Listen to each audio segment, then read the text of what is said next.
show. It's episode 37. 37. Yeah. It's trippy. It's also a 1 year anniversary since I got out of prison. Happy anniversary, man. Thanks. That's sweet.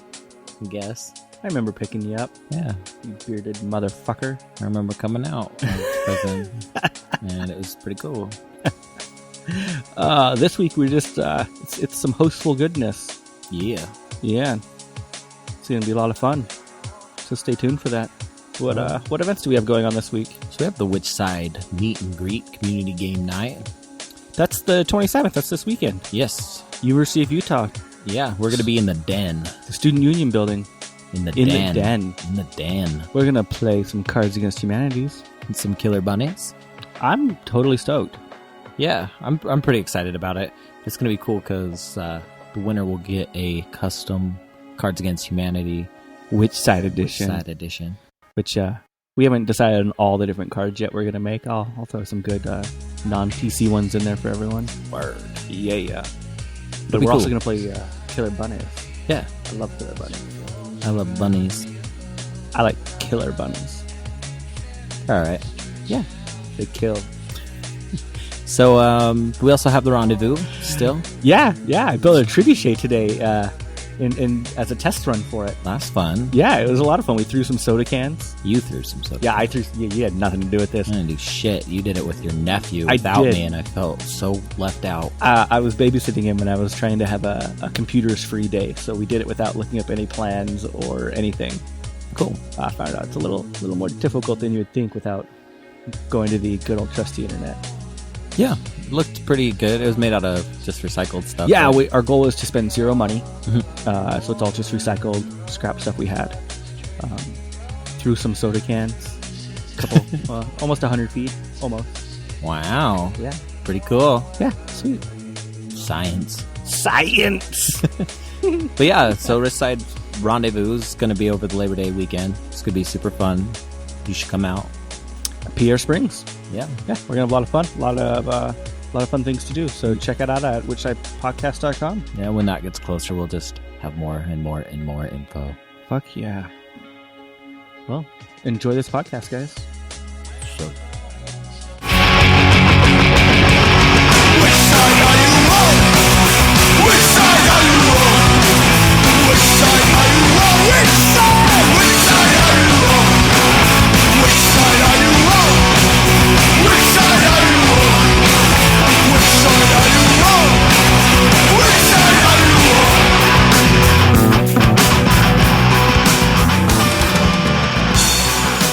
on? Which side are you on, Jordan? the right side. Not the left side? No. What? We've said that before in the past. We're not original. No, not at all. Nostalgia. You know, ever since our last guest, I've been super interested in building the earthships. I just got all of their books that they released on building earthships, and I'm thinking about it. I'm really thinking about it. It'd be super fun. You know, they're so similar to the hay bale and sandbag construction. It almost seems like it's exact same, except you're using tires, rammed earth tires. Yeah, when you were showing that to me, I was like, that just sounds just like the soundbag. Yeah, I mean the concept's pretty similar. I mean, you're basically just utilizing, the radiant heat of the sun on the angles of windows to heat the house, and then using the natural cooling of the earth to cool the house. Don't you just sound like a motherfucking genius? No, the one thing The though, oxygen and the air and the... but the radiant heat of the sun is, the pi times. The sun is a massive incandescent gas, and anyway, but I really like the use of gray water systems and the collection of water and stuff like that. I don't know how much is legal in the state of Utah here, though. yeah, but it sounds like an awesome idea. I'm totally down. It's all about finding the right property, I guess, for it. Yeah, I've just really more and more I think about it, the more and more I just want to buy land. I was actually talking to my mom the other day, and she was saying how Like, I've never had a credit card in my life. I just don't want to get one. Don't. And she's like, well, you need one. You need to build credit. And I'm like, fuck that. I'm never going to, I don't want to be that person that takes out a mortgage. I don't want to be the person that has to pay rent all my life. Like, it sucks. I just want I my own hate land. the idea of credit. Like, I Yeah. hate that entire idea, the entire system. It drives me insane. It's also why I want to start a credit union. I want to start a true anarchist credit union. It'd be sweet. I know that sounds like counterintuitive, but how fucking rad would that be to be able to be like, yeah, we have an institution. It's a banking institution where you can have your entire savings. You can get car loans. You can get mortgages at the exact same rate that the institution is getting them from the Fed, because the institution's not there to make money. Yeah. Which at current rates would be free, basically. You would be pissing off all the Oh banks. my fuck. All the banks. Every one of them. And looking into it, you only need about 3,000 people to guarantee that they'll, not to guarantee, 3,000 people to state they're interested in it, and 1,000 people to actually create accounts with $5 in them. You get 1,000 people with $5 in their accounts, and you will get all the accreditation you need. That's less than a third of all the Occupy Wall Street people. Just the Wall Street people. Yeah. No, think about that. That's $5,000 that you need. No, that fee that $5 fee stays in your account. That's why a lot of credit unions have that initial fee. I think my credit union was like $25. You can't take it out. That's just your fee. Yeah. Once you close your account, you get it back. Yeah.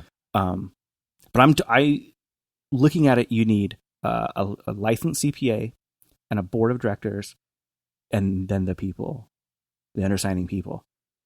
That'd be interesting. And credit unions should be run completely collectively anyways. So it would be a real, actually collectively run It would credit be a union. real, actually collectively run credit union where everyone has an actual say. My credit union gives me a vote. Yeah, a vote. Doesn't that count? No, I'm looking at it. I think it could be done. I really, really think it could be done. It would probably take a couple years to set up. Yeah. I mean, literally of working on it, not just like, hey, let's do this in like 5 years. You might get it, but Yeah. it would take a couple years of getting it set up. But once it's set up, you could have, offer credit card merchants to anarchist collective businesses that can't get credit cards right now. You could offer, mortgages to people who don't normally qualify for mortgages. You could offer car loans. You could offer student loans.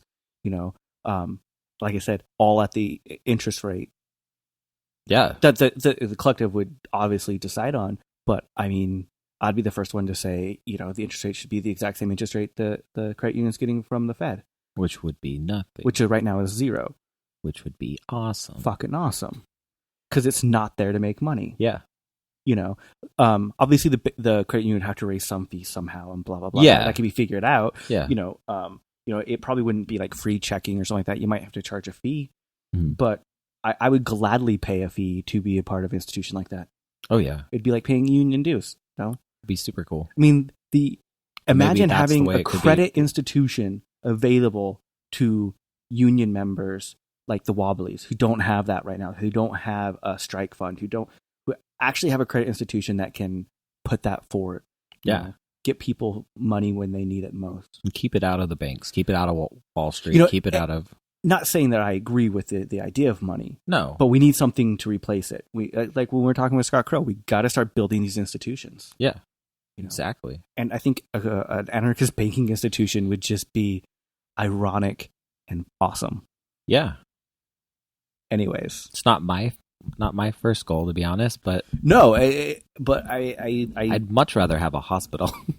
That's also like the other thing that would be highly needed, but shouldn't be too hard. Like, you don't need should be more like clinics, not hospitals. Like, you don't need trauma hospital. You need community clinics. Exactly. Yeah. That's what I mean.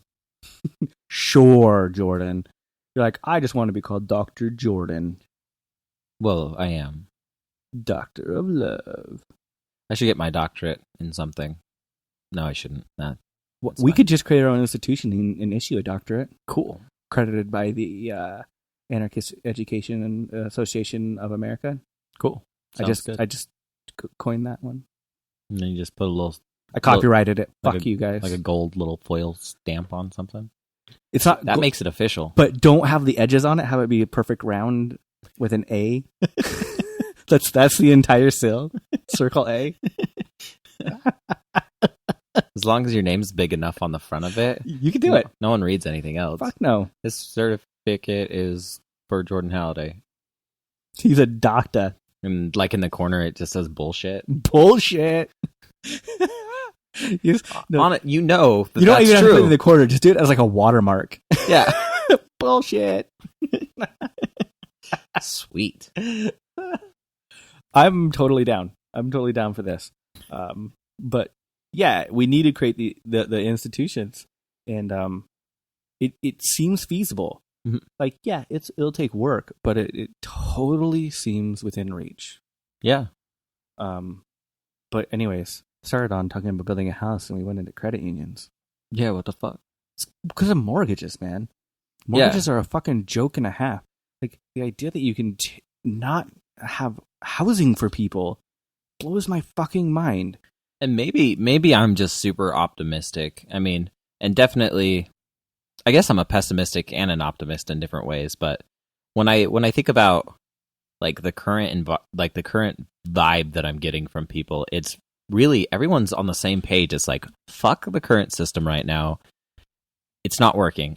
Oh yeah, and whether it's like they're I mean, you about, get that from hard-wing conservatives to liberals. You're getting it from everyone right now. Yeah, and it's not.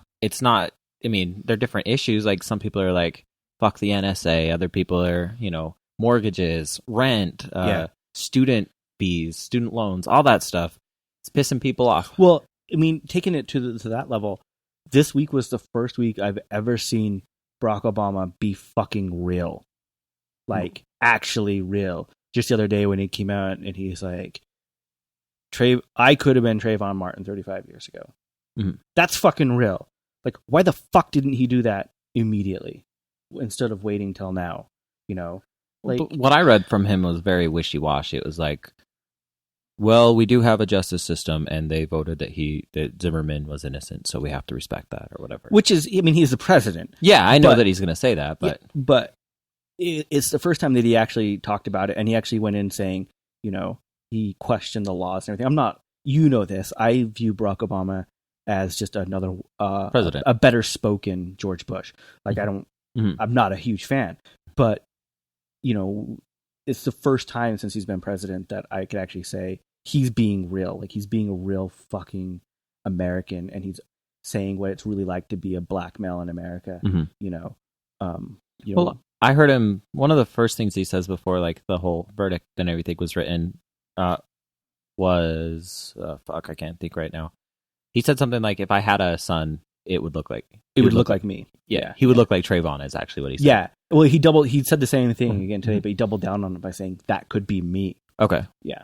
Like he took it to that step, one step further. It made me so mad, especially like the whole verdict.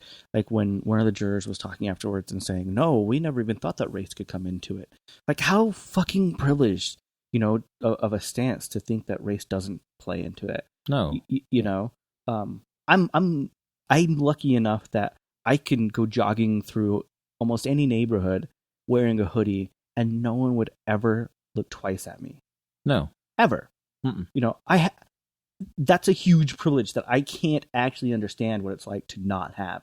I have no fucking concept of what it would be like, just being like a black male or a brown male and have people lock their car doors when you walk by. No fucking concept of like what that is like and how it is going on. And for them to say that they never even thought about that, it just is mind-boggling to me. Because like if you're dealt that with that your entire life and someone's following you all of a sudden, wouldn't you fucking want to defend yourself? Yeah. Like, wouldn't you? I don't know. Yeah, and I don't know the circumstance, but if somebody is hopping out of their car and coming after me and they're yelling at me, I'm going to defend myself. I'm going to do whatever the fuck it takes. Yeah. Yeah. And from the situation, he was told to stay in his car anyway. So, and that's the other thing Barack Obama said was like, if Trayvon Martin had a gun and shot Zimmerman, would he be protected by the stand your ground laws? Fuck no. And if he would be, then we have to really question all of these things. If that even raises a question, if you have to think about that, do I think that he would eventually? I think they could make a good case for it, though. Like if someone's coming after you against stand your ground laws, you shouldn't have to flee. You should be able to stand your ground and say, "I'm going to kill you instead."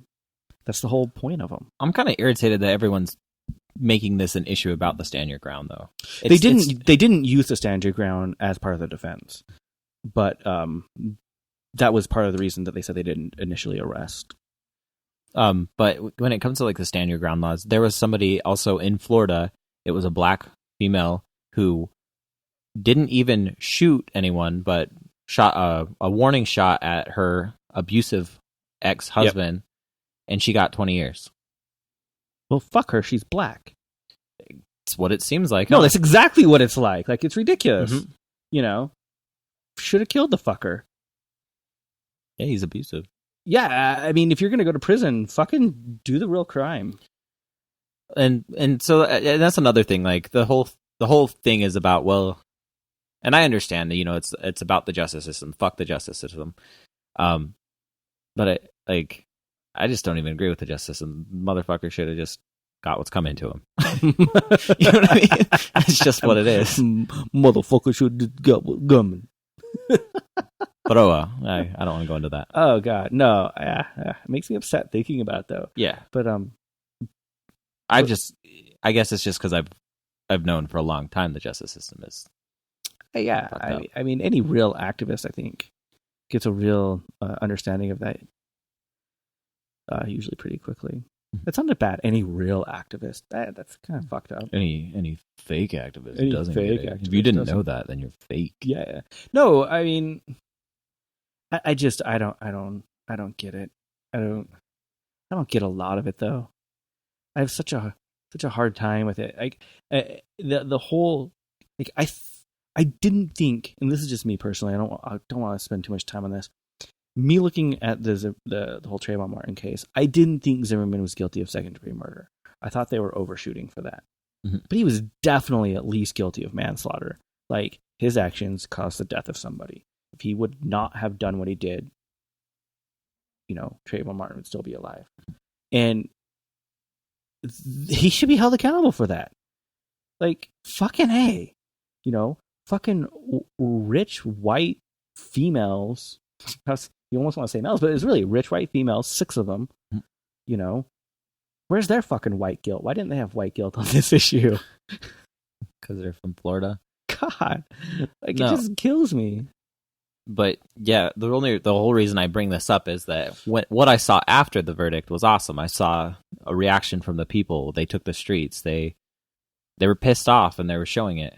Oh yeah, and so that's why I'm saying, like, I think that I'm seeing like a lot of the vibe I'm getting is people are pissed off, and they're not just standing by anymore to let the government do as they please. They're showing that they're upset. And, you saw it at the start of Occupy. You saw it. But watching this, it makes me feel stronger that we should stop having small protests. Like, we should protest the big things, Like, we should really like, yes, there should be a protest, and people should go to the streets against this verdict. I wholeheartedly stand behind that. But should we be going to the streets for every small little fucking thing? It makes me feel like it diminishes what protests really could be. And maybe I'm wrong. I don't know. But I don't know. I don't know. I'm not saying I have the answers, but it makes me feel like if activists weren't constantly trying to go out into the streets and constantly trying to protest every little thing, that you'd get more of a draw for the really big when it really is going to matter. When you look at stuff in like other countries, you see the entire streets are full of people. And not to say that they don't have small protests. I mean, some of them don't. Yeah. But I don't know. I think that kind of shows that there's something that everyone's pissed off about. Yeah. When you're going miles and miles of endless bodies of people just protesting, that's like, oh, somebody's pissed off about something. I always wonder what would happen in the United States if we actually got a protest with 3 million people in the streets in every large city. The president would make a statement. I mean, that's every single fucking person in the state of Utah. plus some. But I mean, you know what I mean. Like the president would make a statement. What the statement of? Do you know how much the police state of each city? Could you imagine the overreaction? Oh, Like, it would look just like it looked in Egypt. It would look just like it looked like in Syria. It looked just like it looked like in Turkey. You take your riot cops; they'd be everywhere with their assault weapons, and there would be some deaths. And there would be some deaths. Oh yeah, yeah. Without a doubt, there'd be deaths.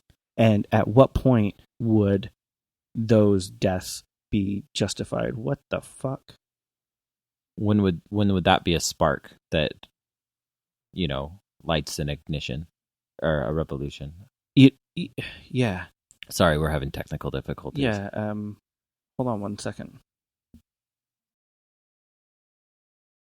I accidentally hit the metronome button on It's all going on Logic. Click. We're like, click. what the hell is going on? Super obnoxious. I couldn't think straight. All right, We're pros, man. we are. But hey, we're in Logic. Yeah, That should tell you we're pros. super pro. Yeah, we're super pro. Anyways, what's up with your fiance Well, hold on. coming in? We didn't finish the last conversation. I forgot where we were at. I got sidetracked by clicking. It's all good. It was going like talk. I'll explain how people was going on to people. Hello. Click, This is a click, test. click, I am Jordan click, Halliday, click, and you click, might know me. click. That's how it was. That's what it was doing. We're like, what the hell is going on? That was my choice for words too. Though. Yeah, I don't even know what you said. I was I know. focusing on my awesome clicking impression. You'll never know. Click. Yeah, basically, click, all I was saying is click, that, like, the optimism that I had was that I'm seeing a spark in people that they're not taking a lot of the shit that they used to take, but I also have the pessimism is if there is a revolution, it's not going to be one that I particularly care for, but it's better than nothing. So you're basically saying if there's a revolution, it's not going to be an anarchist revolution? Yeah, and if it is an anarchist revolution, it'll be an anarcho-capitalist revolution. That is a very pessimistic way of looking at things, buddy. Be honest. I think this is honestly how I feel. I feel that if there's a revolution, whoever will supply the infrastructure will control. So if it's capitalists that continue to supply infrastructure, capitalists will continue to control. Mm-hmm. If it's communists that supply infrastructure, communists will take control. If it's, whatever. And so if we want anarchists to actually have a serious foothold, we have to have anarchists that will be willing to build infrastructure. Yeah. But that's just basically how I see it. Like if you have people want power, water, and security. It's all they care about. When we were talking with Scott Crow, he talks about some of the stuff ATR after the revolution, and we even discussed the fact that there's more anarcho-capitalists than there are, like, a lot of things. So, like, if it was a matter of that, even an anarchist structure, it might be ANCAPs that take over. But I'm not talking about like after the revolution. I'm talking about in order for a revolution, you need stuff set up before. Of course you do. Yeah, and that's why we always talk about building. Yep. You see all these, like, this literature on anarchism. It's always tear down, smash the state. Speaking of literature, I just got 2 new books today. Yeah, from my friends of AK Press. They finally came in. Let me see what they are. I got Anarchist Against the Wall, and Anarchism and Worker Self-Management in Revolutionary Spain. I should say Anarchist Against the Wall is about Palestine. Anarchist in Palestine and the West Bank. I'd say that the AK Press books are more of the type that talk about rebuilding and talk about building instead of just smashing the state. I mean, they're more. They have both. I mean, let's they're just a publisher. So they're not just one or the other. But they're not Crime Think. That's where I was going. Yeah, and I enjoy Crime Think. I do. It's just super romanticized, and we've talked about this in the past. Romance is good and all. I mean, I need a little romance. If you're gonna stick it in, you gotta lube me up a little. All right, Jeremy. I'll note that. Mm-hmm. You don't want to be dry. Can't have no romance. No. So I mean, even for the revolution, I mean that's what I mean. Like you do need that. I think it's good. I think it's good to have that. It's good to to have the dreams and the romanticized aspects of it. But we have to be real at the same time. Yeah. The way I kind of view AK, and people could disagree with me on this, I view AK more from a historical standpoint. I don't see them dealing with future as much and theory as much as the history of. It seems like most of their works to me are focused on the histories of A, B, C, or D.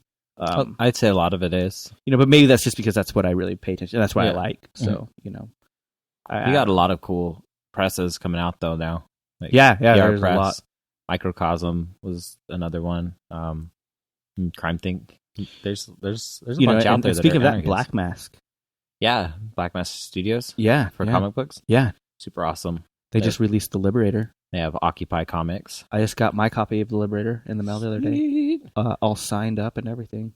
I gotta find a frame. I'm gonna frame all 4 copies of it together. Cool. Yeah, I'm super stoked. I got the trade paperback because I'm just a trade paperback kind of guy. I really got it just to hang. I'm just gonna be honest. Like, yeah, not that I don't love the stories or anything, but that's the PDFs. Like, and that's what I'll read. And sorry, Matt, but I was gonna get Jeremy's package too on top of the package I got, but I never got around to it. That's a terrible excuse, but at least your Kickstarter was backed. Yeah, and I did give you $50. So, but speaking of that, check him out. Go to your local comic book store. Ask for The Liberator. Yeah, it's awesome. Super cool. Yeah, and he's not paying us. No, totally not. I mean, if he wants, I won't stop you, Matt. But I don't really think he has the money to pay us anything. Anyways. No, it's not like you do that stuff for money. A lot of people don't realize that. Like, people don't create a lot of like content for the money of it. It's all for the love of it. Yeah, we don't do this for the money. It's fun. Yeah, it's way different. Yeah, it's totally a labor of love. And same with Matt. I mean, yeah, his Kickstarter was successfully funded, which is awesome. But yeah, the money wasn't. That's not going for his yacht or anything that we know of. No, his yacht's already paid for.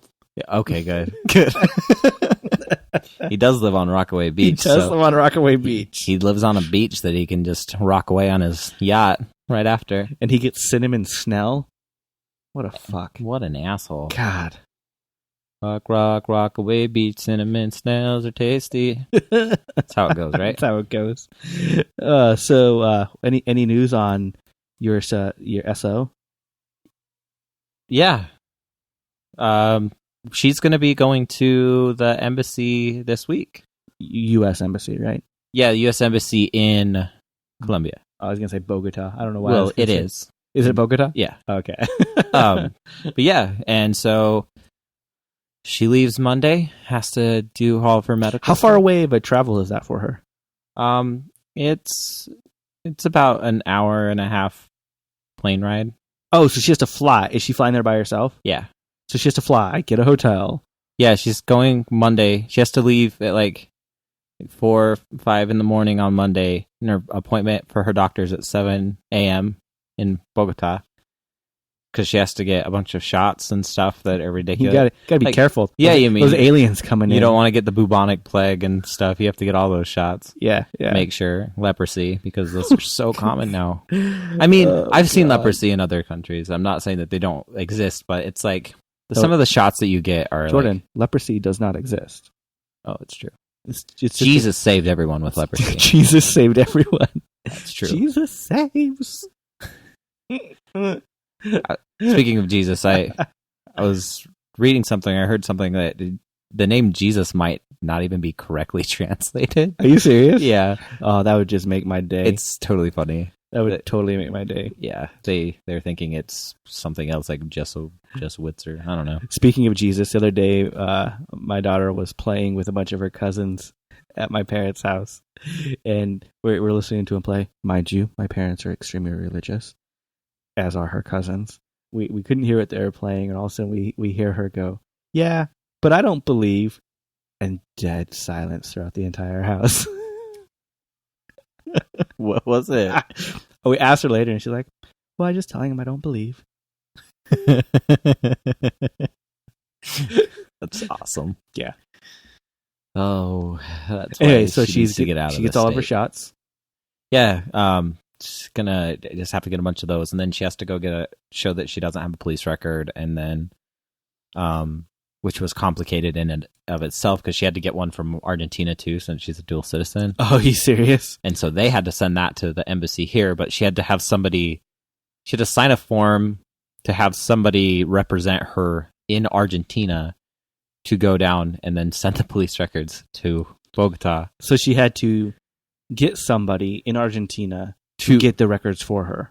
Yeah, but she had to fill out a form for them to get permission to obtain her records, and then the records were then sent to Bogota, and no one can pick them up except for her, and so she had to pick those up herself.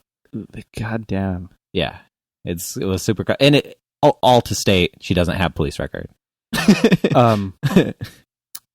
Like it always blows my mind, like the amount of hoops people have to jump through just to choose where they want to fucking live. Yeah, this is a very interesting process. Like doing it straight, legit, and all on the up and up.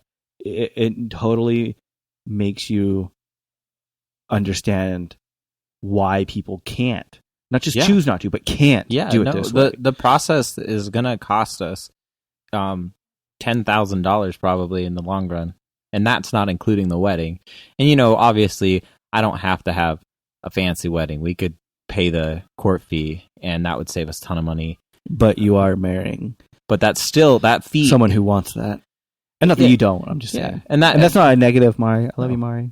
But that fee, that $10,000 that we're paying is not the wedding. That's to get here. It's the change of status is $1,500 in itself. That's just the form fee, and that's going from. It's not including airfare. That's going from alien to fiance, and then you do another one from fiance to wife, right? Yeah, that's going from wife to. From fiance to wife. Yeah. That's after she gets this initial one, which is going from alien to fiance. Yeah, that's giving her a fiance visa. Yeah, and that's what we're working on right now, and that's it. It's super complicated, but it's worth it. And it's so in depth. Send in W-2s, 1040s. Make sure that they audit the shit out of you. I'm so perplexed on she was telling me she's super worried about the interview. And when I asked her, what kind of questions they can ask you, she goes, well, they can ask me anything about our relationship. Yeah. What do they actually ask? What is common? It depends. It just honestly depends on the place you go.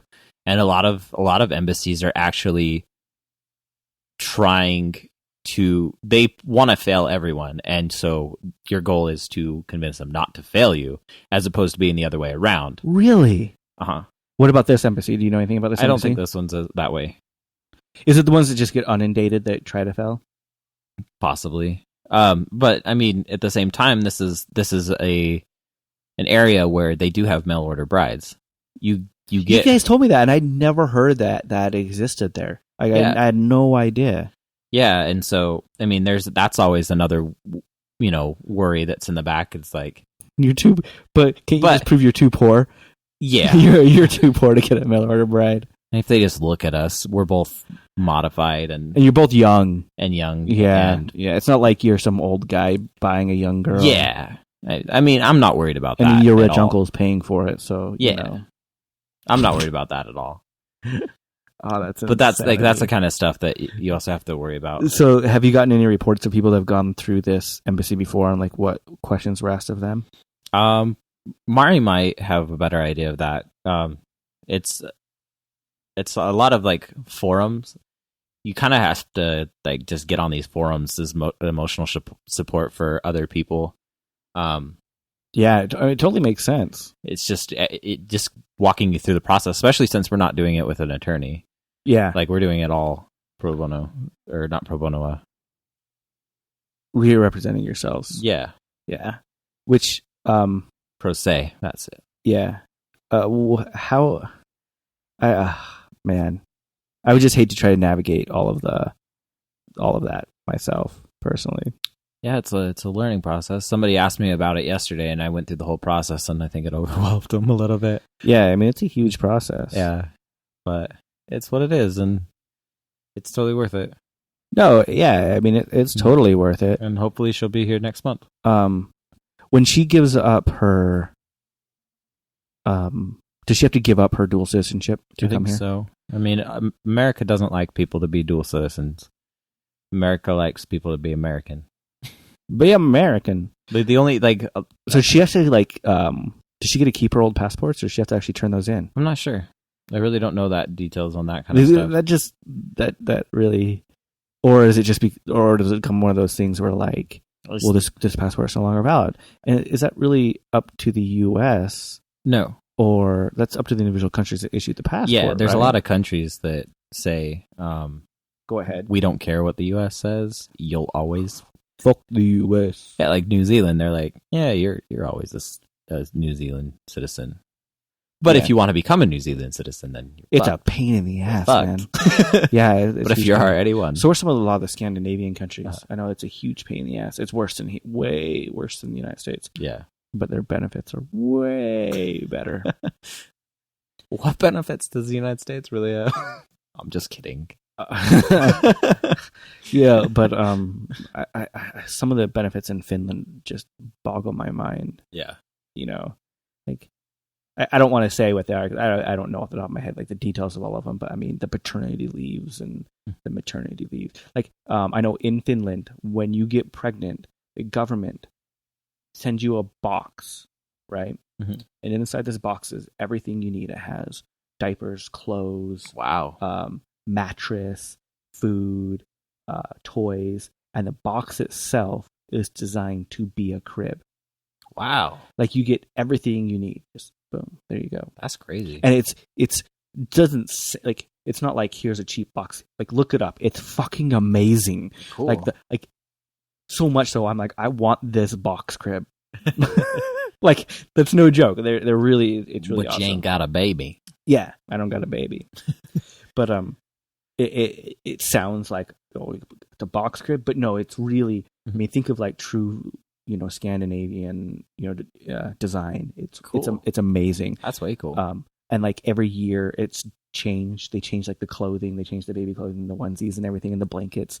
And like you can tell what year a baby was born by like what onesies they're wearing. Oh wow! Like in parks and things like that. Like what hats and beanies they have. They get full snowsuit. Wow. They get, 'cause it's Finland, right? Yeah. They need it. So you get pregnant and your baby gets a full snowsuit automatically. Here you go. Wow. Like when they take that much care for just a newborn, imagine how else that plays out through the rest of their lives. Oh yeah. That's great. It's amazing. It's totally amazing. But here, if it was a good thing, the market would provide it because that's what true free market societies have. Even though, fuck it. But yeah, I'm looking forward to having the whole process over with. You just want physical touch. Yeah, honestly, like just to have her here again. Just to have her here, just to be able to actually hold her hand again. Yeah, totally. I totally see that. And it's like I don't have $10,000, but making it work. And luckily, it's 500 here, 500 there. Yeah. And it's between both of us, and so it's not all on me. But yeah. I mean, probably it's more on her than it is on me. Yeah, she has to pay for all the medical stuff and everything else that has to get done. Oh, that's crazy. That's totally crazy, man. Way more. Well, I'm excited. Like, we'll find out this week. Mm-hmm. And if not, we'll organize something they call the Bogota embassy and be like, "Fuck you," and hang up. That's not. Well, if she gets denied, then we'll appeal it. Then we'll call up and say "fuck you" and hang up, and they won't know why. Yeah, and there's no reason for it to be denied. No, I'm kidding. We won't really call the Bogota embassy. But yeah, I mean, it's that fear. If it is denied, then that's another. It's that fear processing of fee. You have to pay to appeal. They might just deny it just for that extra fee. No, goddamn Obama and his fees. Obama. Yeah, but hopefully next month she'll be here. It'll be fun. Oh God, I'm hoping she can come to the rendezvous. That's insane to think about. I remember when it was first brought up and we're like, oh my god, it could take that long, and now we're down to like, Yep. it's here. Yep. You know. So I mean, Can you believe it's been a year since I've been out? no, Yeah, no, not at all, man. it's crazy. It is crazy. Think of all the shit that's changed in that year. I'm just thinking about I've been thinking about prison a lot lately. Kind of sucks. Thinking about when they came at me with guns, I was like, "What the fuck?" And then when I was there. Oh, that's when you refused to move cells, right? No. Like I'm just saying when they picked me up. Like the Oh second yeah, time, yeah. you know, they're at my door with guns. They're harassing my coworker at work. You know, and like all that whole drama, and then just like you guys coming to visit me, and you know, tweeting people being like, anything you guys want to say. Well, and what'll be really weird, I think, as time goes on, not that you'll forget it, but it won't feel real. Oh, it already doesn't feel real. I know, but as more time goes on, it just doesn't. Like, a couple weeks ago, you were talking to my dad about when the FBI arrested me, and it was really interesting for me because I've never heard him really talk about it in as much detail as they did, like what they really remembered and everything. And one of the things that he said, which was really funny to me, because like I know this happened. Whenever I say this happened, it almost sounds fake. Like it's like, did I make this up? Kind of thing, right? But when I asked to see the warrant, they hit me in the face with it. Yeah, you know. And my dad recalled that to you, and this is nothing I've ever talked to him about. And I'm just like, wow, that really did happen. I thought it was funny that your dad was telling them that he doesn't allow guns in his house. Oh, I didn't know that part. Yeah. I had never heard that. So That was apparently, funny. when they knocked on the door, and my mom answered the door, and they asked for me, and they came barreling in, and my dad yelled at them and said, "I don't allow guns in my house." I mean, and they had the MP5s out. You know, it wasn't just like little handguns. But yeah, I never knew that. I never knew that interaction happened. And then someone pulls them aside, just let them do their thing. Yeah. Yeah. I was thinking about like if there was like any way of like if I would have had a heads up at all, if it would have changed anything, and it wouldn't have. No. The only thing that it could have really changed for me was actually having people there to witness the arrest. Yeah, I guess that's true. Being in an area, you know, a safer area for yourself. Exactly. Yeah, because I was alone. Yeah, which was sucky. I'm trying to. I just the whole thing is. I remember the very first time the FBI showed up to your work, and you called me at work. Like, the FBI was just at my work. I just kicked him out. I thought you were joking. I'm like, holy fuck. You thought I was joking? Yeah, I thought you were joking. When I said I kicked him out? Or? No, I totally thought you were joking about the entire thing. Oh, okay. You know, and yeah, I remember that pretty clearly. Back in 2008. Yeah, isn't that like insane? Yeah. But yeah, I remember that. I remember that really clearly. Yeah. Yeah. Well, I remember you calling and saying something like, or somebody calling me and saying that the FBI just visited my dad. And I was like, what the fuck? Because I remember did they visit my dad before they visited me? No. Yeah, no, they did. Yeah, they did. Because I remember they asked about me. They asked for my address from him because I thought that you were with me. Yeah. Weird times. Yeah. Craziness. It is crazy. So, how is your stress from prison? Is it slowly diminishing? Or is it still pretty high? It's got its ups and downs. Yeah. I think it's less than it was. And I think, once I'm off of parole, I think that'll help a lot of things too. I think that you can file now that it's been a year, right? Uh-huh. How does that process work? I've already contacted my attorney. And they just kind of file a piece of paper, or? Yeah, we'll see what happens. I don't know. You're like, I don't know. I really don't. I don't know. One of my POs said that, talk to him. This PO said talk to my attorney. So that's what we're doing. I think there's like 3 different ways to go about it. Write a letter to the judge. Yeah, like yourself. Like the inmate themselves can do it. That's interesting. It's weird that like they don't really have a set path, and they don't really have a way of like educating people how to do it. They kind of like just really throw all this shit out there and say you're on your fucking own. And I'm fortunate to have an attorney that is passionate about my case. You're fortunate to have a support structure at all. Yeah. You know, I mean, how many people go through the whole entire prison industrial complex with zero support? Yeah, no you one. know, and you wonder why recidivism is so high. And you wonder why, like, I don't know, but and prison's just not an environment that's conducive to not having recidivism. This is the whole thing that boggles my mind, is that like people don't talk about whether or not we should even have prisons, because people have this whole idea of it's full of bad people. It's full of bad people. And yes, there are some bad people in prison, but any institution that was set up by hardcore religious people that wanted people to have solitary confinement for 2 years so they can have repentance with their God should not be around. And that's what prisons are. Yeah. That's what prisons were set up for. And why do we still have institutions that are set up that way? Yeah. Like, yes, we need to have a way of dealing with people that aren't performing to the standards of society. I don't know how to word that right, because I don't believe that half the things that people are in jail for they should be in jail for. No, you know, but you know, you rape a kid, you shouldn't be in society.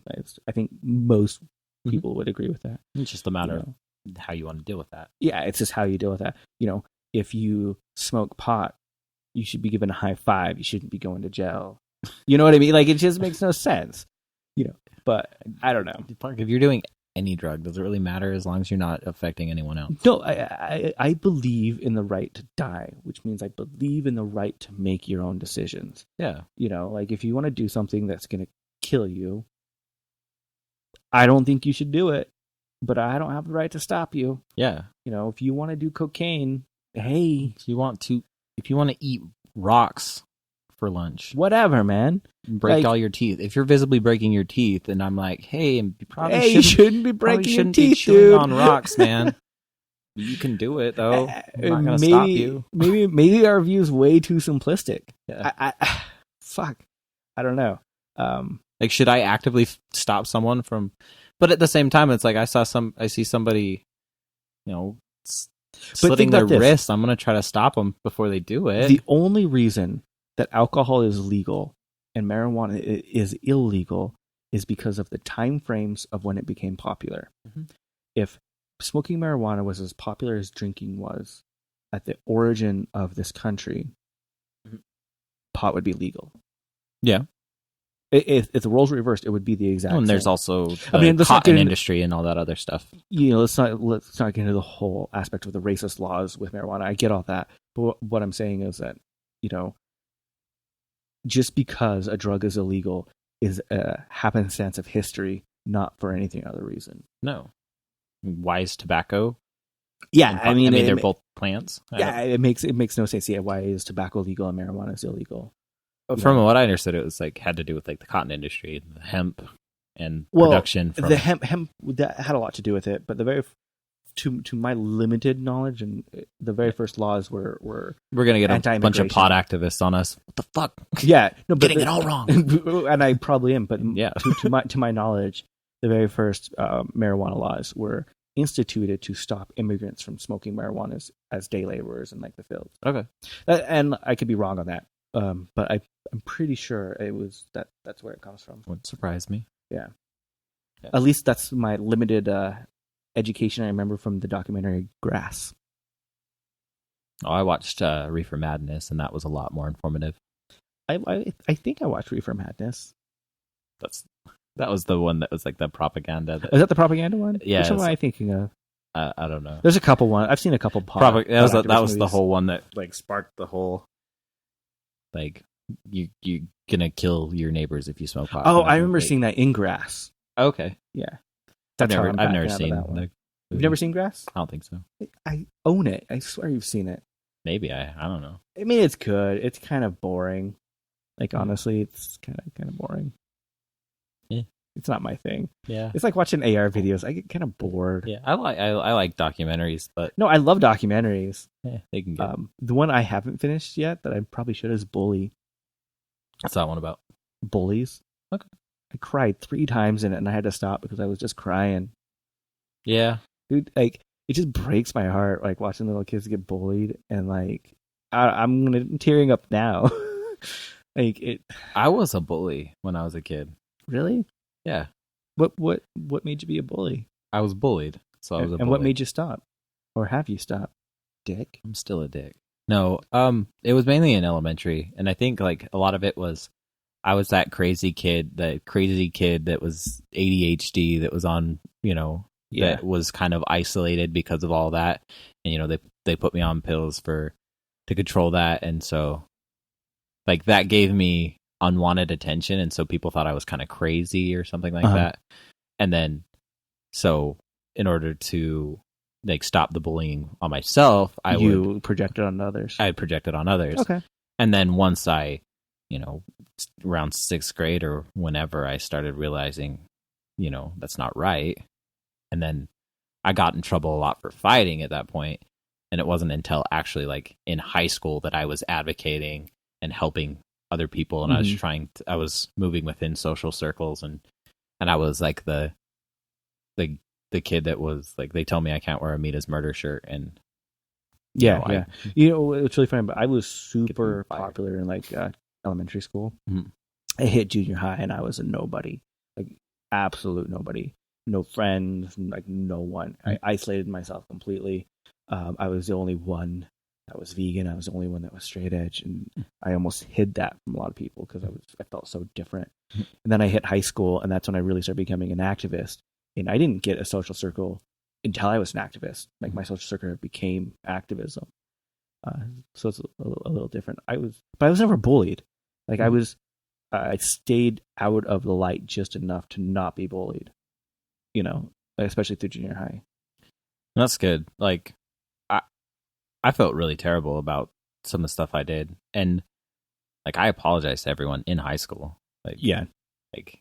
Because, you go through school your entire life with these kids. Oh, yeah, yeah. And so, I mean, I hope they accept. What was like the worst thing you did being a bully? It wasn't. Was it more like just like making fun of people, or was it actually like, It was physical altercations most of the time. Yeah. It was like, I remember one incident where the whole school was going to beat up a kid, and it was me and another person that helped instigate the entire thing.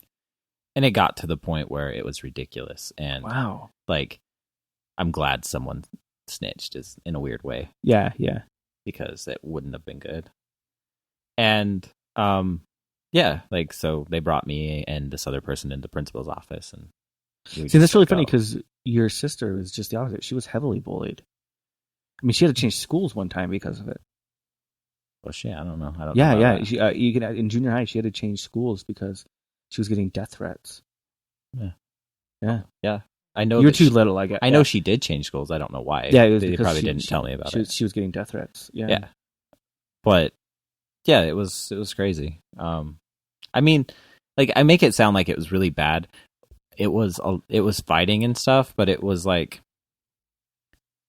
your typical bullying where I would be like, I'd sing a song about the kid, and the kid would overreact because they're used to that, and so they would come after me and like try to attack me, and then I would, So you were provoking violence. I was provoking him to come after me, and then once they came after me, I had justification to go after them. Yeah, no, it makes sense. Makes total sense. And I mean, it's totally fucked up. One of the things I remember very heavily was I was in 7th grade, and there was a kid in my neighborhood named Alan that they would always make fun of him for shopping at thrift stores and secondhand stores. And I never stood up for him. And it always bothered me for this reason, because I never stood up for him, but I never got the bullying. But I knew the kids who did all the bullying. And I always felt really bad. And it was one of the reasons I tried to hide myself so much. It was like, I was so poor at that time. We weren't shopping at secondhand stores. We were getting the handout from secondhand stores for free. Okay. If that makes sense. Yeah. And so like I was really like trying to separate myself. And I look back at it now and it's like, it feels like I should have done something. But I don't blame myself for not doing anything. But yeah, I vividly remember that. I don't really blame myself for being what I was. I felt like I sort of repented for it. You repented. How many penance did you have to do? Just a bunch of Hail Marys. Hail Mary. I don't know. It was your typical, and it was the thing is your typical redheaded kids, which sucks. Like, that's just what it was. There was 2 kids in particular, and then those 3 kids and myself in middle school. Like, there was 2 kids, and then there was a 3rd kid, and that I didn't go to school with ever. But when all of the schools combined in middle school, because that's how, I don't know how structures works elsewhere, but you have your elementary schools, and then a lot of those elementaries combine into a middle school, and then a lot of middle schools combine into a high school. Yeah. And here, middle school is 7th, 8th, and 9th grade.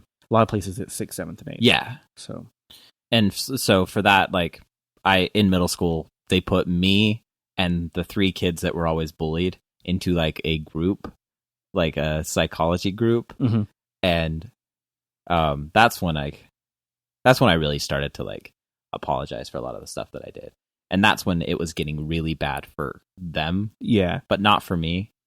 Luckily, it kind of sucks. But like those kids, one of them got a stomach ulcer because somebody kicked them in the stomach so hard. Jesus, fuck! Like it was bad bullying.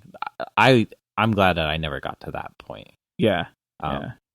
Mine was mainly like pushing a kid against a fence or something, like, which is still, but that's elementary though. Like kids don't need to be pushed up against the fence in elementary. Oh no.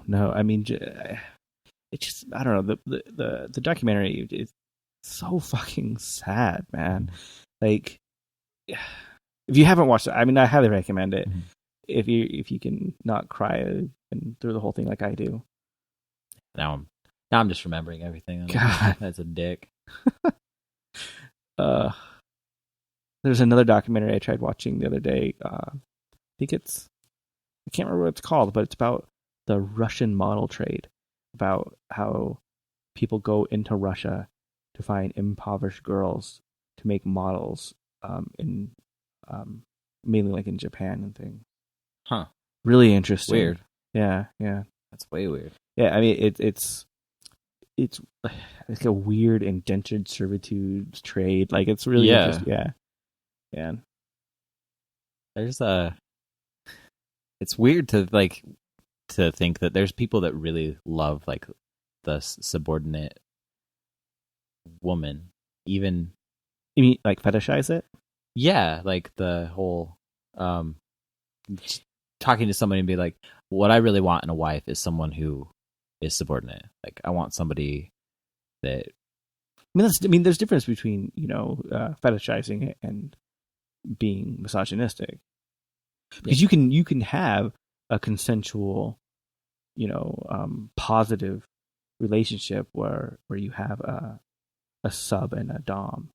Yeah, and that's highly. Yeah. I mean, that's not what I'm. That's not what you're talking. That's about, not what I'm talking about. I just want to make sure. Yeah. Yeah.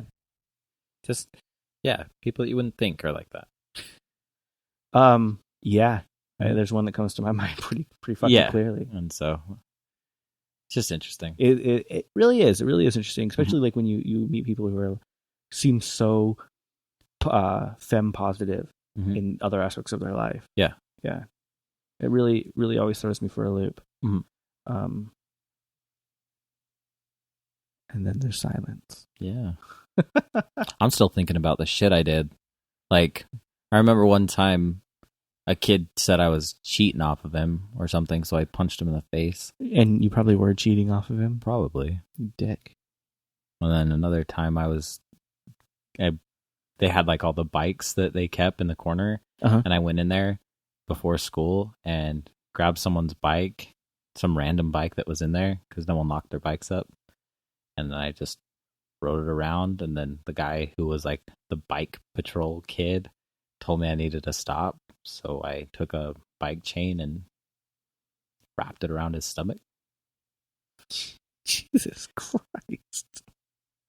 I really feel bad about the shit I did. I never once got into a fight in school. In any grade ever, my entire career in school, I never got into a fight. I fought so much. I got close. The closest was when I switched high schools, and my very first day at the new high school, which ironically was your same high school you went to. Yeah. A couple years later.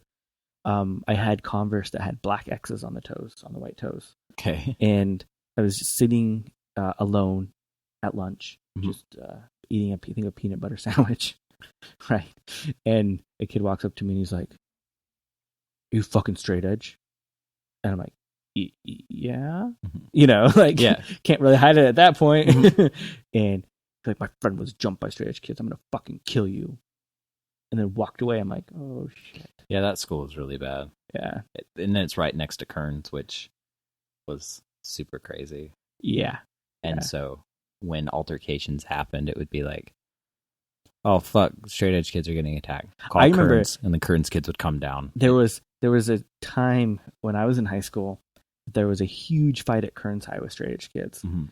And there was 2 known straight edge kids in my high school at the time. I was a senior. The other one was in 10th grade. I didn't know him. I didn't even know he was a straight edge kid. Okay. Right. And we got pulled into the principal's office Mhm. and sent home for 3 days for protective measures. And I'm like, what?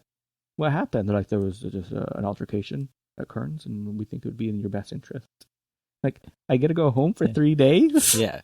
They really keep an eye on that shit. Yeah, no, they really do. Yeah. It's kind of funny. And so you were classified as a gang member. Oh, I actually got kicked out of a technical school because of because I accessed a email account on straightedge.com.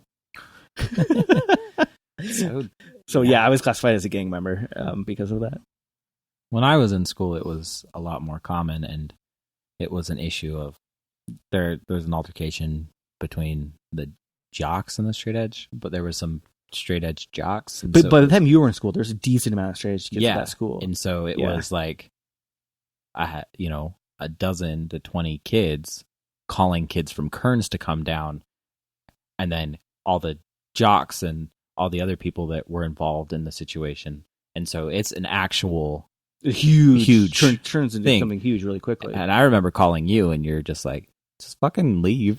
Yeah, I remember, now that you say that, I remember that. I'm like, don't fucking get involved. Just fucking leave. And I did. But I remember you were almost arguing with me about it. You're like, but they're my friends, and blah. I'm like, fuck, don't, man. I was also in high school. Dumb. I'm like, just don't. It wasn't worth anything. It was stupid. The whole thing was stupid. It is. It was stupid. like calling someone a name, You offended me. I'm going to defend my honor. Oh god, fighting is so stupid. Yeah. The last fight I ever got in, you were there, though. Ironically enough. Yep. Yeah, It's funny. but I don't even call that a fight. No. Like that was just. We were at a show. Kicked out. I got kicked out. You stayed in. I didn't know. Yeah, you didn't know what was going on.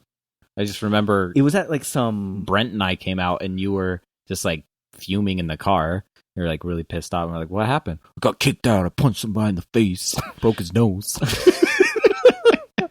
Okay, we were at a show. It wasn't even like a true hardcore show or anything. Finch. Yeah, Yeah. And there was some fucking asshole in the pit. He's one of those macho motherfuckers, right? It was just like, I'm here to beat the fuck out of whoever I can and show how strong and macho I am. Yeah. And he's just being the biggest dick. And he's punching people. And at one point, I heard him yell, "No clit in the pit." Mm-hmm. One of those type of guys. Yeah. And there was one of the bouncers standing right there. And I'm at the edge of the pit. I'm like, dude, just fucking watch out for this guy. He's going to cause trouble. Mm-hmm. Just keep an eye on him. And the bouncer's like, mind your own fucking business type of thing. Right. Okay. And I should say, I'm a small guy. Mm-hmm. Yeah. At the time, I was even smaller. I think I was like 135 wet, like small. Yeah. I'm 5'7". Mm-hmm. I'm nothing to be afraid of. Yeah.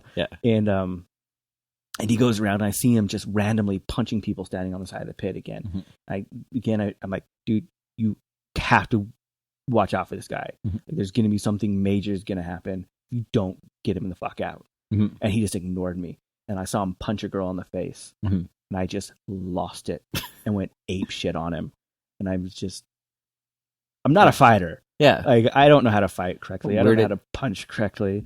And I was just swelling on his fucking face as hard. And he had totally shocked him. Yeah. Right. And I'm lucky because the bouncers pulled me out. And because if it was like 2 minutes longer, I would have been in the emergency room. This guy could have fucking killed me. Yeah. Like, this is not like, it's not like I won this, but it was one of those things like, and he was bleeding, and the bouncers threw me out. They held him back, because they don't want the fight spilling out. Yeah. And, I think I broke 2 fingers on his face because I was punching wrong. Yeah. I'm not, I don't fight. I'm not like a fighter, but. And I was just asleep on the floor. I think you were 15. Yeah, I was falling asleep on the floor because I was on some medication. Yeah. But fuck that. Like, I can't stand people like that at the shows. I don't know. It's funny. Was Callie pissed? She didn't know what. I called her. She was at work. I'm like, hey, I got kicked out of the show. This is what happened. Your brother's inside the show. He's with, our friend. He should be okay. I'll just wait for him, Yeah. And I think she was like, what the fuck have I gotten into? Yeah. Type of a thing. See, Callie and I have always been really close, and so it's like a protective thing. Yeah, yeah. And so I just expect that from her. Fuck. But I would do it again. Yeah. Like, funny. Seriously, like, fuck that guy. Just fuck those people in general. I hate that. But I will say I'm extremely lucky that bouncer broke it up when he did, because I was like, the guy never even got a punch in on me. Like, it happened that quickly, So I mean, one punch I probably would have been laid out. Yeah. I mean, he was over 6 foot.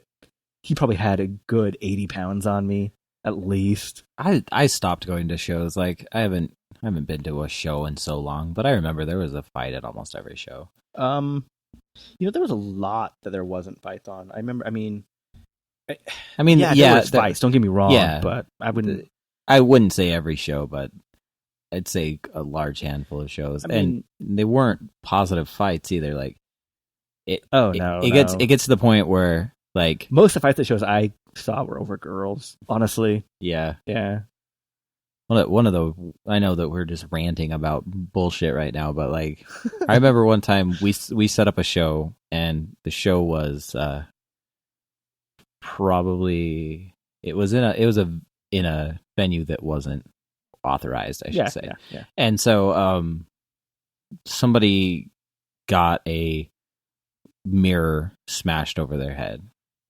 And they were bleeding and had glass sticking out of their head. That kind of shit. The person was a complete douchebag and deserved it, but you still had to get them out. And so you're like, "Are you okay? Come on, like, here's some water. Yeah. Like, fuck you right now, but you need to be out of here before they come." Me and a friend used to put on shows. And this is at a time that you couldn't book a hardcore show in Salt Lake because of the violence. Yeah, no one. That's when everyone's like, boycott Lu 5. Yeah. No one would book a show.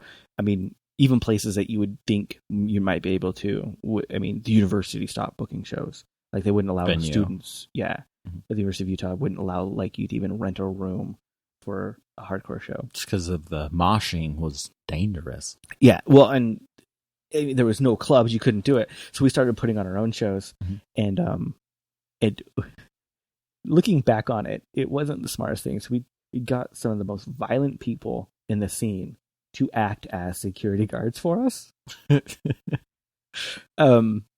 And it worked pretty well because they were the ones saying, we want shows, so we're not going to allow violence. And so they kind of acted as security coming in and kind of like bouncers, right? We put on this one show, and this is when I realized we are way in over our heads. And we're setting up the show. No one's like really there yet, maybe like 10 people. And this is in a basement.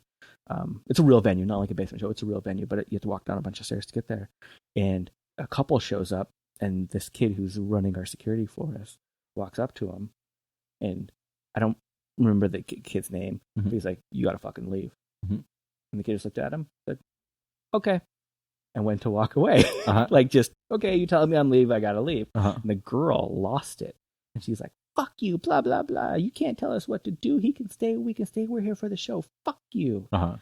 And the kid looked at the girl, laid her out, just knocked her out completely. And I'm like, oh fuck. And the other guy grabbed her, Uh-huh. and dragged her up the stairs, and left.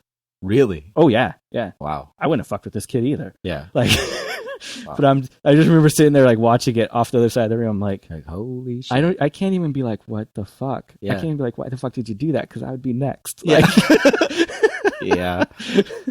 Oh man. that's why I realized I'm like, we're doing this the wrong way. What you have to like our community was insane. It was Like, it was really fucking like, bad. over the years it's different, but I just remember like recently being maybe 5 years or so ago. Been so Yeah, long. Yeah. But there was like an incident where there was a band playing at a church and some people they get on stage to jump the band or something. And they pull the gun. Everyone was carrying in the Oh band. yeah. I know exactly like what you're talking about. I know the incident. What happened exactly? Okay, so there was I don't even give a shit. There was a rivalry between two Salt Lake City straight edge group, not even straight edge per se. One called themselves Salt Hate City. One of them called them Grudge City. Okay. Okay. Was it Grudge City? It was Grudge Salt City. Hate City? I didn't know. Yeah, who it was Grudge City and Salt Hate City. Okay. Right. This sounds so ridiculous when you actually lay it out. When you say the names. Yeah. So they hate each other. I don't know why. I'm not involved in the scene at this time. Because it was Salt Hate City. They didn't like that they said hate because they love Salt Lake. And so that And then you have Grudge City. Well, no, yeah, but that was the issue. Was the fact was that really the issue? That was one. I never knew the issue. I don't know. That was one of the issues one time. Whereas they were the type hate of our kids city. It was always an issue. It didn't they'd make something matter. up. Yeah, but so they were having a fight for some reason. Mm-hmm. One of the people in one of the groups they both have bands that follow each group, right? Yeah, but one of them, I want to say it was it was Salt Hate City was putting on a show, and I know the name of the band, but I'm just gonna we'll leave we'll leave that be. They were putting on a show, and then the Grudge City kids showed up at the show and jumped up on stage and like kicked in like the drum and like hit the lead singer, the guitarist. Okay. At that point, the lead singer pulled out a handgun, and somebody else had a handgun. I'm not sure who, but pulled out a handgun and then called 911. Pulled out a handgun, called 911 with his cell phone, and had the kid on the ground. And I had the kid on the ground. And I was like, I have a gun to him, blah, blah, blah, blah, blah. And the cops show up and told the lead singer, I'm surprised you didn't kill him. I would have. Said I would have backed you up. I would have backed you up, yeah. Shit's crazy in Utah. Like, it just makes it sound fucking like we're insane. Yeah, there's so many like little stories like that. And not to say that, I mean, I don't even know if those exist anymore. I don't even, I have no idea what that incident was about. Yeah.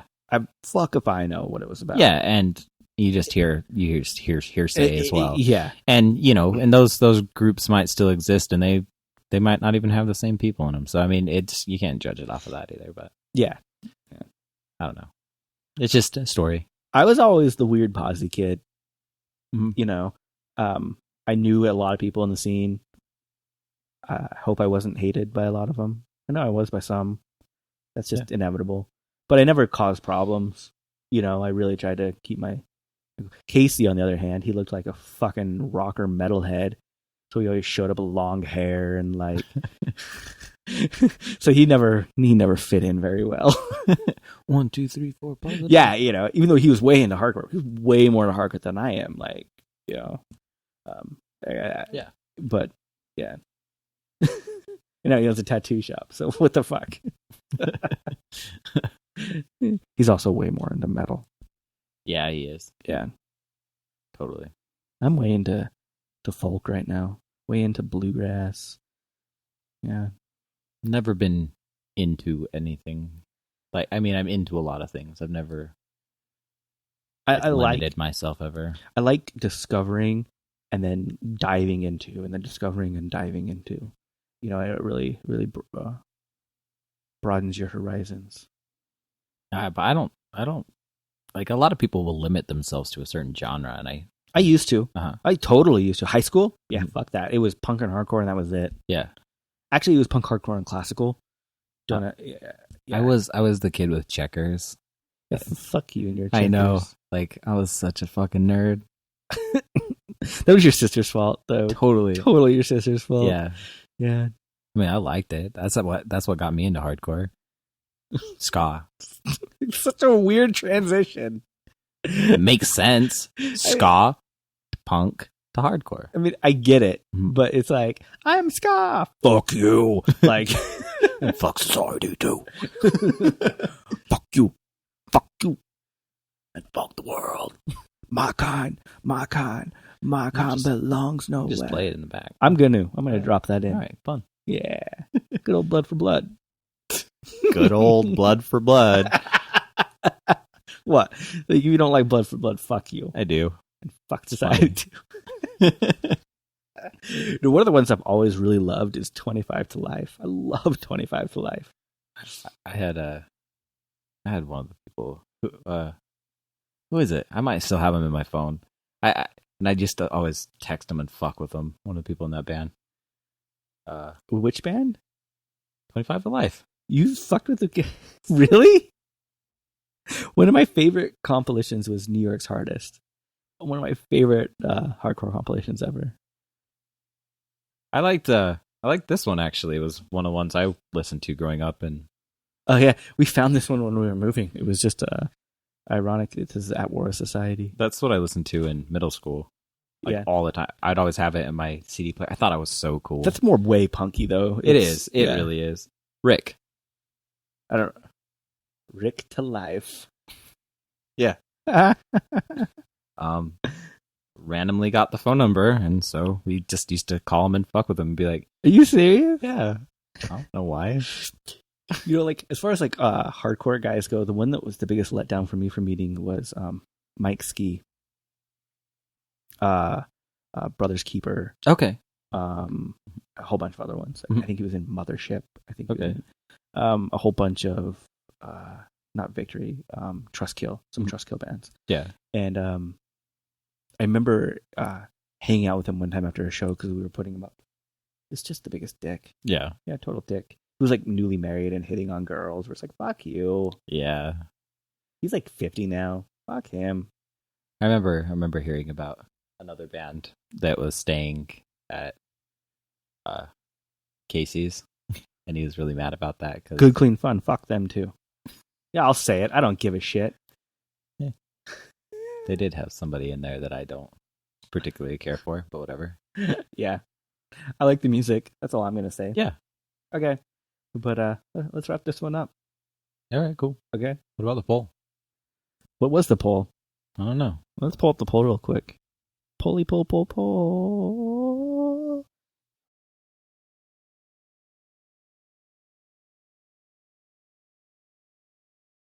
Yes, Jordan. We just took a quick break and went and got shaved ice. We did. I'm loving it. Tasted shaved. I You have to open this thing because I'm got fresh An idiot. coconut in it. okay. There you go, buddy. You got fresh coconut in yours. We got the same flavor though. Mm-hmm. Armpit. Yeah. That's actually really good. They're fucking, I don't know what they do, wizard shit, but you're forced to go into the remote wilderness without one of these. What would you leave behind? Tent, shelter, Yes. modern day fire starters, Nope. Take it. food. Nope. You just kill rabbits. I think, well, there's 7.5% of you said food, and You're idiots. The people that said they'd leave food behind will starve. They're like, I'll eat pine cones. No, you won't. no offense, Seth. Shout out to Seth for being one of the people that picked that because he told us. He's like, I'm going to be like the only person that picks this. Yes. Yeah, but he'd kill animals. Possibly. Not putting you down, just saying. Maybe that's one way to do it. Yeah. Modern day fire starters. You know, I wouldn't want to go without that, but I could go without that. But that would, modern day fire star, would that include Flint? It's pretty modern. Yeah. Like, so you'd have to go without, like... But I don't think a Flintstone is what it's... I think it's talking about like matches, lighters, that kind of stuff. If you had a Flintstone and like a small bottle of like alcohol, you could even do like a wick. That sounds like a lighter to me. Isn't a lighter just flint with a wick and No. flammable? Well, yeah, liquid? but like, say you had, wet tinder. You can always roll up like cotton and put it in the alcohol and then flint onto it. Well, let's just start making up shit. That's what you do. That's what you do. That's what you do. I'm fine. I can start I fires. am in the vast majority on this one. I would totally leave a tender shelter. Oh yeah, that's what I voted for at first. Yeah, totally. It just depends on the climate, though. Because you can go without a tender shelter. You can't go without food and fire. You could go out with fire. Not if it's freezing. You couldn't go without shelter if it was freezing either, dumbass. Dumbass. But you wouldn't have the same type of shelter. You'd be digging a hole anyway. So Yeah. I think it's an obvious choice. Yeah, I But do. it's interesting. We will have all three of those things at the Witch Side Rendezvous We will. on Labor Day. We will. And we will see We'll that. even talk about how you could fare without a fire starter. Yeah, Because that's shit you need to know. it really is. You really should know it. I should be better at it. yeah, and I'm trying to get way better. I'm learning a lot of things. I Okay, think survival we'll- techniques are awesome. We'll learn all about it. Will we? Yeah. Awesome. Okay. See you guys there. Balls. Peace. Balls. Balls. Penis. That's too far. If you liked what you heard today, please consider donating $1 per episode. Go to whichsidepodcast.com. You can donate your muns. Your buns? Your muns. What's a bun? I'll show you later. Yeah, I love that wink. Yes. I would love to get 1 Bitcoin. Will someone please donate 1 Bitcoin? One entire Bitcoin. Yeah, 1 entire Bitcoin. That'd be cool. But that's a lot of money. We have a partial. We have like a penny. Yeah, I have that.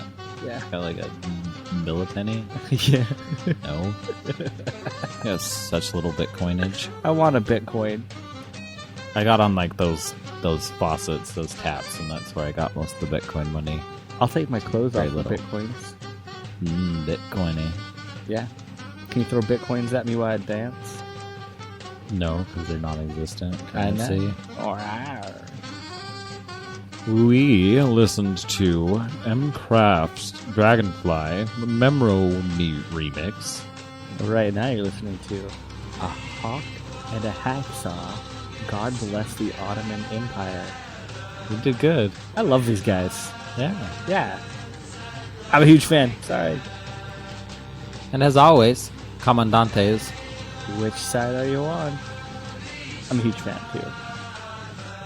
Always. Hey Jordan. Yeah. Fuck shit, damn. Fuck shit. Damn.